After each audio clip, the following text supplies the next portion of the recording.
Hello everyone. This is my first English YouTube video because I've been doing some videos on my channel for the last few months, and this is the first one in English because I felt it's very important to communicate certain things about this election to the audience who consume content in English. So my name is Chaturanga Abesinghe. My professional background is I'm a data analytics and digital transformation consultant. I'm a member of CIMA and graduated from University of Sri Jagadhanapura in finance. In 2021, I joined National People's Power as an executive member, and we've been working very hard over the last 2 to 3 years in bringing an option to you in terms of Sri Lankan elections. We all know that for the many decades, we never had a choice. We always had to choose between one corrupt regime to another corrupt regime, and it has not worked and served our children well, which has made most of our youth to leave the country without option, and has put 2/3 of our population into poverty and not having 3 meals on the table and not doing well, because the root cause of this current crisis, or what we are experiencing in Sri Lanka, is mainly due to the political culture and corruption. So therefore, that is the reason people like me, Harini Amarasuriya and Harshan Nanakar and many professionals joined National People's Power to bring you an option in elections. So as I told you, we worked very hard. We organized the ground, we organized the professionals, we organized the bankers, the entrepreneurs, the industrial people, and also ex-military. Different verticals we organized over the past 3 years, and it has gained huge momentum, and looks like Anura Kumar Disanayake, our candidate, is going to win on 21st of September. And we have worked in terms of policy, in terms of building our team, and in terms of building confidence among citizens. However, there is a segment of people who has not connected to us in any form, or any organization that you guys are not part of, any network we have built, or has not probably participated in any of our seminars, or neither you have listened to Anura Disanayake in full for an entire show or a communication that he is doing. So this is a problem with us, because we failed to reach out to you. However, within next 5 days, we only have next 5 days. This is an attempt to communicate certain things which are creating doubts among most of you at this point, because most of the things that you hear these days are fabricated and false information. Firstly, there's a confusion in the society, or certain segment of the society, what JVP and NPP means. We all know JVP has been in politics for the last 65 years. Two eras that was discussed is 1971. They tried to overthrow the government, and it failed. And again, after 1983, there were a lot of incidents, and JVP has been part of certain amount of violence in that era. But after 1994, they moved into democratic way of dealing with politics, and also being very disciplined, and a party with upheld a lot of integrity, and supported Sri Lanka in most of the democratic reforms, including the 17th Amendment in 2000, and also supporting the 19th Amendment, and fighting against corruption has been one of the key traits of this party. And the leading candidates has been able to uphold their integrity and discipline in that party for the longest time. Now it's been 30 years since 1994. So in 2016, JVP decides to expand its wings and create a platform so that people like us, and people who are progressive, sometimes left-oriented professionals, to join hands to create a larger coalition in terms of contesting the elections, in terms of creating policy for the country, and in terms of gaining power, defeating the two corrupt regimes. And I think they have succeeded in terms of attracting us, convincing citizens, and also giving an alternative option to the voters to select. And in terms of the question that you guys have been posed, is that JVP and NPP are two different entities, which is not. So JVP decided to create NPP, and along with the JVP, a lot of people joined hands, a lot of organizations joined hands, and we created policies, and we decided as a team what is our future looks like, and what is the National People's Power policy is going to look like. And very clearly, everybody in our party now, National People's Power, which includes Janata Vimukti Peramuna JVP, we are in agreement with the policies that's been presented. And those are the policies under the Zanayaka will represent an entire organization, will be accountable for the policies and the things that we say today. So along with that some people has been sharing certain information about that the party has other intentions than what's been discussed. So this is absolutely not true. The intention of entire program or people who have joined this organization is to put Sri Lanka back on track in terms of eradicating corruption, which has been an issue for the past 55 decades, and also to bring about economic prosperity in terms of putting Sri Lanka back into a growth trajectory, allowing people to do business, allowing private sector to thrive, and government plays critical role of support as it has been done in South Korea, Vietnam and India, to get that economic growth, wealth creation of the country and make a better life for everyone. That is the entire objective of this party, and as much as that is your intention of voting, it is it is a similar intention that all of us have in National People's Power. There has been discussions or there has been created misinformation about National People's Power has a policy on acquiring wealth or nationalizing private wealth. That is absolutely untrue,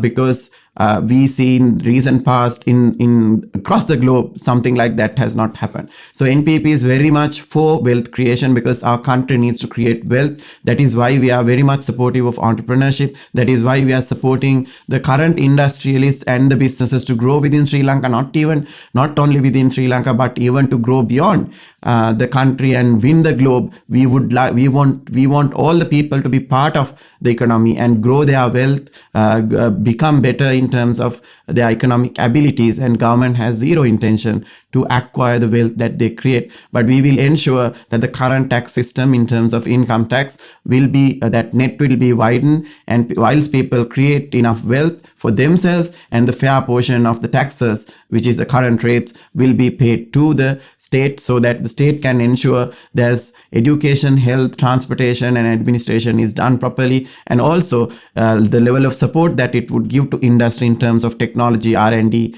and market access. These days, the current president Ranil Wickremesinghe keeps saying in his rallies that National People's Power is having a closed economy or has no intention of exports, and it is not in agreement with trade agreements. This is absolutely not true, because whoever can read our policies are there, and also we have been very much explaining over many years that Sri Lanka has become a dependent state. We are actually importing more than what we are exporting. So these are the policies adapted by Ranil Wickremesinghe since 1977, where some of the essentials which can be produced here now is being imported, because the people who has ruled us thus far would like imports, because when they import, their commissions are higher. They can keep huge margins in terms of whether it's iron, whether it's the ingredients that's required for building, whether it's food items which are essentials, they would like to import. And at this point, we are importing eggs which could have been produced here as well. So the whole intention of National People's Power in the economic program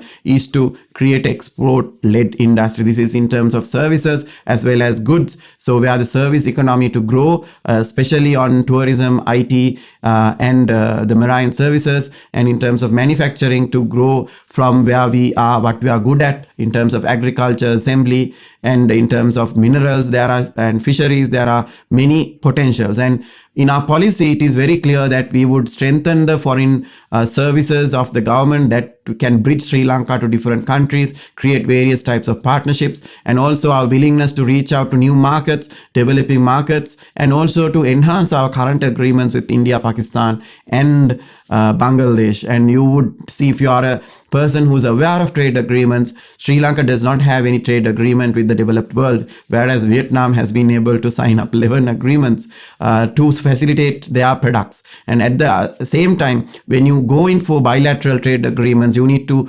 be sure that you have a portfolio of goods that you can send out, and at least you have a portfolio of goods which is currently in R&D. Otherwise, you will be at the disadvantage of that entire agreement. So you need to be careful. But NPP is for trade agreements and growing global trade, and which is again a misinformation that's been circulating these days. So given the reality of a loss to the corrupt ruling class. They are now sending other false information to you all about private education and private health. So what they're saying is that National People's Power, when they come into power on this 21st of September, that the private education will be closed down, or that the government will close down these institutions. This is absolutely untrue. The policy about education is that state education will be strengthened, state education will be expanded.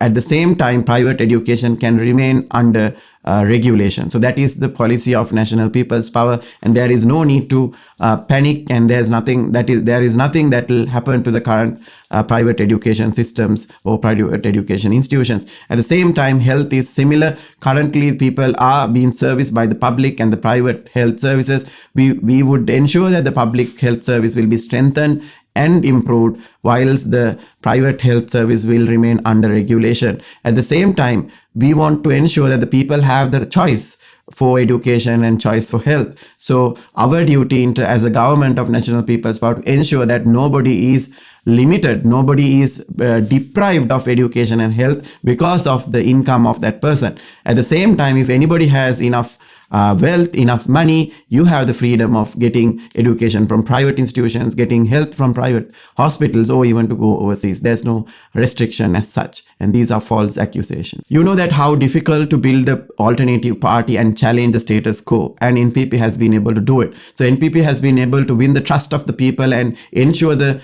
old political culture which was rejected in Aragalaya will be defeated on 21st of September. And at this point, they are spreading words and trying to create fear-mongering, saying that there will be violence after the victory, which is absolutely not the case. Because if you really look at Sri Lankan citizens has been very strong in terms of non-violent protest. Even in the Aragalaya, citizens of Sri Lanka has been able to prove to the world how non-violent protests can be taken place, and it was made violent by SLPP, who are now part of Ranil Wickremesinghe. And if you really go back to the history of violence from 83 to 89 to the amount of violence that took place after every election since then is accountable to the Ranil Wickremesinghe regime and the Rajapaksa regime. And in terms of the violence, in terms of the murder of Tajuddin, murder of journalists, murder of or violation of human rights is accountable for the people who are again asking for power, who has abused power when they are in place. So in terms of violence, National People's Power is very clear, and we have been educating our supporters to ensure that there is no such incident or any incident to take place, and to ensure that we are embracing a new culture, that we would be different to everyone else who has ruled, and also after the election that everybody has to get together to build this country. Because what we are doing as a political party is to defeating this corrupt and unruly people who never abide by law, and ensure that the law is above all from 21st of September. And there is no particular reason for the winning party or the gaining party, a party who's getting the trust of the people, to lose that trust after victory. And this is a fear that they are trying to create, which is not going to succeed. At the same time, we have put things in place to ensure that our supporters and our entire organization is educated as we have did in the Aragalaya, that nobody from National People's Power responsible parties were part of the violence that took place at that time also. Ranil Wickremesinghe going all around with a gas cylinder and a tank and saying that there will be queues and there will be shortage of gas and fuel if National People's Power come into rule on 21st of September. So they're absolutely scared of this change, scared of citizens taking over power. The reality is, it is the same people who made Sri Lanka lose its ability to have the enough foreign currency to get the essentials. Now, what really happened during Gotabaya regime is that they lost the entire pot of foreign currency reserves, and there was a shortage that they could not buy fuel for Sri Lanka or gas. And at the same time, how we have overcome is that basically we reduced our imports. Now our imports is down to 14 billion, which was at 20 billion. So there's a 6 billion saving. And at the same time, our remittances started coming back because our children had to go overseas. There was nothing to do for the last 2 years. At the same time, tourism also had a natural growth. So currently there's a 5.5 billion reserve in the central bank, and Ranil Wickremesinghe is not going to take it home, will he? So when a new government is formed, there is 5.5 billion on the in the bank, and also IMF has very clearly stated that they will release the tranche which is due in December and start negotiations with the new government, and there's nothing that's going to happen in terms of a shortage of a foreign currency. At the same time, National People's Power especially is being supported heavily by the people who are living abroad, who are working and who are residents of other countries but Sri Lankans. And in terms of them, currently they are sending a very limited amount for their loved ones to live here, but for sure after this election they will send more and more of their savings down to Sri Lanka. At the same time, National People's Power has also has proposed investment plans and deposit taking plans for Sri Lankan expatriates to invest in Sri Lanka, and this will again further enhance the foreign currency reserves which we have. At the same time, there are so many FDIs that is knocking on the door saying that we never came in, or we also failed to came in because of corruption. We were asked for commissions, and we are waiting for the new government to restart these projects in Sri Lanka. So therefore, there is always a positive side towards it, and NPP will also push IT industry and tourism industry with their fullest strength. And so these things will ensure our reserves will continue to grow, and there won't be any reason why you need to sit in queues anymore going forward. So these are few of the things that are running around, and I hope I was able to clarify some of the things. So this movement is made by citizens, so we are at reach for you. So if you are a professional, I think your network of LinkedIn, you can reach out to me. I'm also on social media, and any of our politicians can be reached, and we are very open. Our intention is good as you, or we join politics to end this corrupt political culture and ensure that Sri Lanka is back on track on a growth trajectory. So therefore, please reach out to us if you have any doubts, but still you need to understand within next 4 days also there's a lot of things that will come your way, which is to create doubt in you because you have already decided to make a change in the upcoming election. Thank you.